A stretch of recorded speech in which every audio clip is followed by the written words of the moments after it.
La música puede producirse de manera autómata. De hecho, los instrumentos pueden sonar sin alguien que los ejecute. La fascinación de los grandes monarcas por la música hace que sin la existencia de la electricidad obligara a genios creadores a hacer física sus ideas para lograr establecer mecanismos que haría que un instrumento fuera parte de su entorno. Esos instrumentos comienzan en 1700 a ser populares prácticamente en algunos lugares. Bueno, más que todo la realeza era la que tenía acceso a este tipo de instrumentos. Con el tiempo, pues, los instrumentos comenzaron a ser populares y algunos de ellos salieron a las calles. Hubo orquestas, imagínate, orquestas mecánicas, estamos hablando de 1850, pero algunos pues solo estaban en los hoteles o lugares así de lujo en esa época. Imagínate, pasaban un programa para ver las melodías que iban a escuchar en esa noche. La gente tomaba un vinito o comía algo mientras que estaba escuchando la orquesta. Genial. Imagínate, en esa época estamos hablando que la electricidad, pues no había electricidad. Los instrumentos funcionaban mecánicamente. Los hacían funcionar, más o menos has visto los relojes aquellos de péndulo que tienen un peso. Pues en la parte de atrás de estos instrumentos tenían unas barras de plomo, las cuales las subían por medio de un manubrio y por gravedad iban bajando y el instrumento iba funcionando mecánicamente a raíz de esto.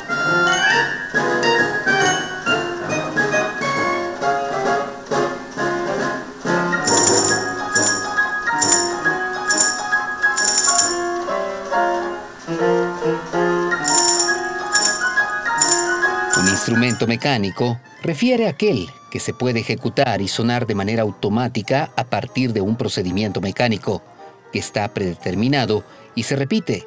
Algunos de ellos funcionan sin ningún tipo de participación del ser humano y otros, en su efecto, necesitan cierto control por parte de una persona.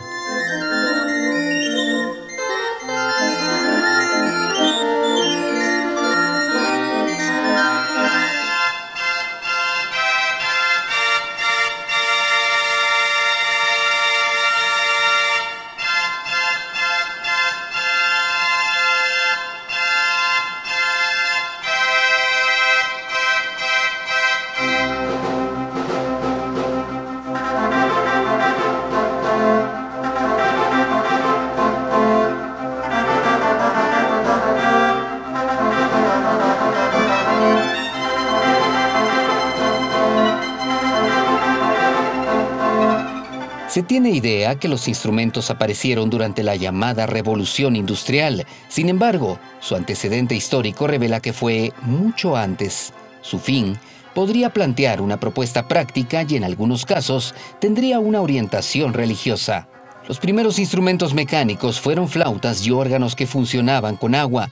Increíblemente, estos aparecen en textos griegos del siglo III a.C. Bueno, se oía una orquesta completa, como lo vamos a escuchar en algunos de los instrumentos que nosotros tenemos acá. Algunos después, pues, hubieron algunos instrumentos que salieron a las calles, otros instrumentos que los utilizaron para baile, porque acuérdate que en esa época, pues, no había la tecnología que hay ahora, que tenían bocina, nada, no. Estamos hablando de instrumentos que funcionan mecánicamente. No se necesita electricidad, batería, ni nada por el estilo para poderlos hacer funcionar. Con el tiempo, pues, ya vinieron y le pusieron un motor y estos instrumentos ya funcionaban ya con electricidad. La primera descripción de un cilindro mecánico con un programa o cilindro musical fue realizada en el año 812 y 833 por tres hermanos científicos de Bagdad. Hacían uno por uno, no era en serie como hacen las cosas ahora, que una fábrica pues te hace varios productos del mismo, pero no, en esa época no, era artesanal, todo era artesanal. Los cilindros eran, cada una de las grapas era puesta artesanalmente. De primero tenían que trazar el rollo y luego poner grapa por grapa en cada uno de los cilindros. Los cilindros giratorios presentan una serie de clavijas que iban tapando los agujeros. De esta manera, el instrumento respectivo podía reproducir la misma melodía que había sido grabada previamente en el cilindro mediante surcos. Prácticamente se habla de un proceso que fue creado hace más de 1000 años antes que los ordenadores. Cada instrumento tiene su personalidad. Algunos, pues, que fueron hechos en 1800, tienen una personalidad distinta a los que fueron hechos en 1900, porque la gente ya quería un poquito más de pues, algo impactante en el instrumento. Hay instrumentos que son enormes y es increíble ver, cuando lo miras, pues te quedas con la boca abierta, y eso era lo que querían en esa época. Aparte de que su música es genial porque son orquestas. Imagínate hacer todas estas cajitas de madera que hacen una orquesta, pues es algo maravilloso. En realidad hubieron instrumentos que la gente ni siquiera se los imagina, como por ejemplo ya anteriormente le contaba a un amigo que estudiaba música que habían violines que tocaban solos. Dentro de esta magnífica historia se puede hacer referencia a que la Guerra de los 30 años entre 1618 y 1648 puso fin a la fabricación de los instrumentos mecánicos. Llegando al inicio del siglo XVIII, esta industria vuelve a florecer. Los instrumentos van a la par de la historia.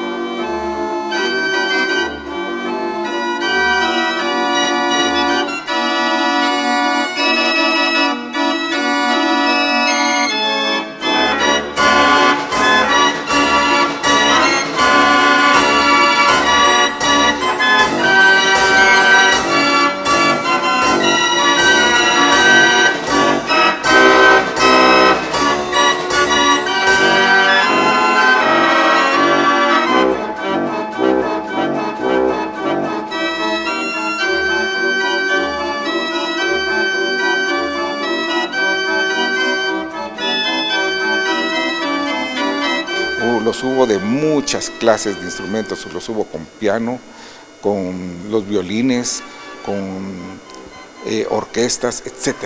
O sea, es una gama muy extensa de instrumentos de música mecánica que hubo a principios de 1900 hasta 1928 que dejaron de fabricarlos. A lo largo de su historia se incluían fragmentos musicales de compositores importantes como Händel, Bach, Haydn, Mozart y Beethoven, lo que se convirtió en una fuente de información para los musicólogos, ya que permite conocer el estilo de interpretación de la época. Con el paso del tiempo, los instrumentos fueron ganando sofisticación, duración y calidad, y se podía escuchar melodías de himnos, oberturas o arias de ópera.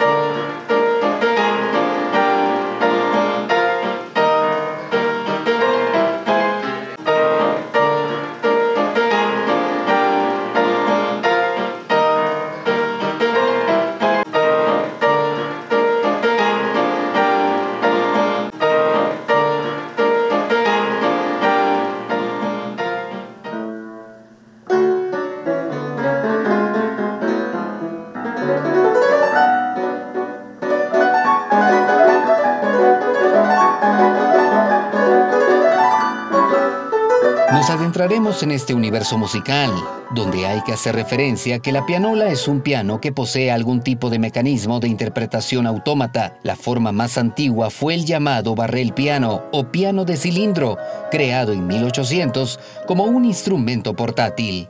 Las pianolas que fueron muy populares en los hogares guatemaltecos, inclusive comenté la vez pasada que en Guatemala se hicieron rollos de pianola en aquel entonces. Entonces tenemos mucha música guatemalteca como tristezas quesaltecas, pero estamos hablando de los rollos de la pianola. Aquí tenemos un rollo, por ejemplo, que este es Tecún Humán. Este rollo es hecho por Julián Paniagua Y acá tenemos otro rollo, que este rollo es Guatemaltecos, Tristezas Quesaltecas, tocado por el mismo Mariano Valverde. Son joyas en realidad. Aunque la pianola era un instrumento autónomo, en un inicio se necesitaba un operador humano para que sonara. La mayoría de sus instrumentos se accionaban con pedales, lo que obligaba a tener a una persona sentada enfrente todo el tiempo. Los rollos de papel solo incluían las notas y la duración de las mismas. La persona encargada o músico era el responsable de decidir temas que tenían que ver con el tiempo y la dinámica. Para el año de 1910, las pianolas ya eran un gran hit en todo Estados Unidos. En 1919 fue el auge de hecho de las pianolas, que suponían el 60% de todos los pianos producidos en el país.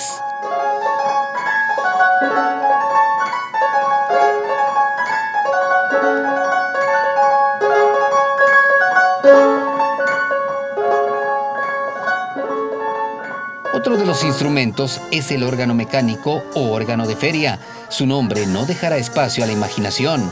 Este instrumento era el encargado de poner música en los parques de atracciones, los circos y las pistas de patinaje de Europa y Estados Unidos. Esta era una versión del orquestón. Este se caracteriza por sonar más fuerte.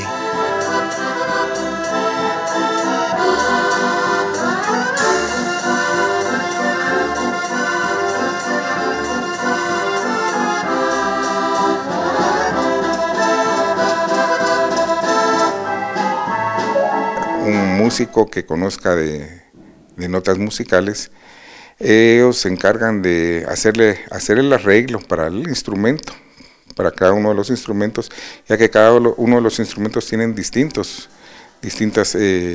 tipos de sonidos.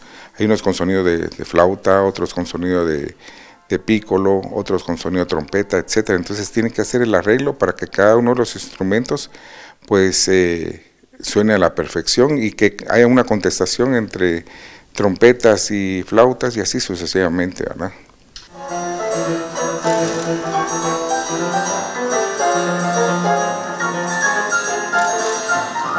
Los primeros órganos de banda desarrollados durante el siglo XVIII tenían un cilindro de madera cubierto de clavijas.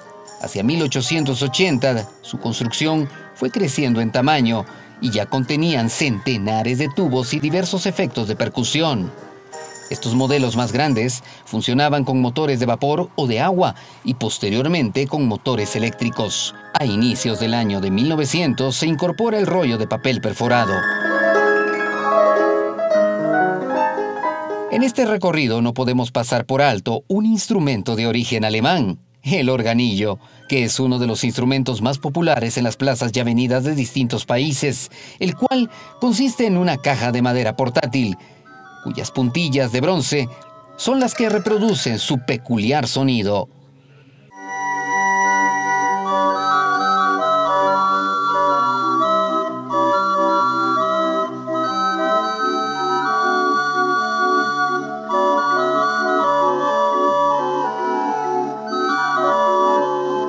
Hay mucha variedad de organillos. Hay unos organillos que se hicieron en España. Esos tienen sonido como de piano, tienen cuerdas como un piano.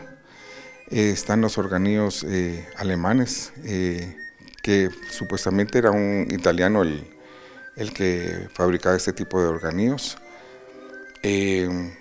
Los hubieron franceses, alemanes, que son los que más hay. En Inglaterra también fabricaron algunos organillos. Bueno, hubieron en muchas partes y aquí en Guatemala también los fabricamos.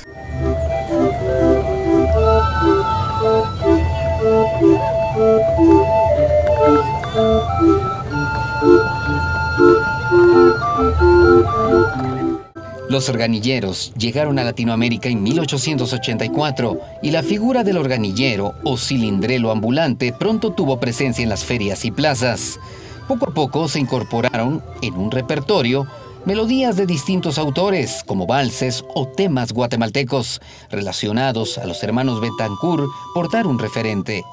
A lo largo de su historia musical, se puede decir que muchos de los monumentales instrumentos que hoy observamos han sobrevivido gracias al interés de un reducido sector que, a pesar de la adversidad que enfrentan, por la ignorancia que existe del valor que tienen estas maravillosas piezas, se ven obligados a esperar para mostrar el esplendor del cual fueron parte de un siglo determinado, para ser integrado a un exquisito gusto musical, desde una monarquía hasta ser parte de los pueblos del mundo.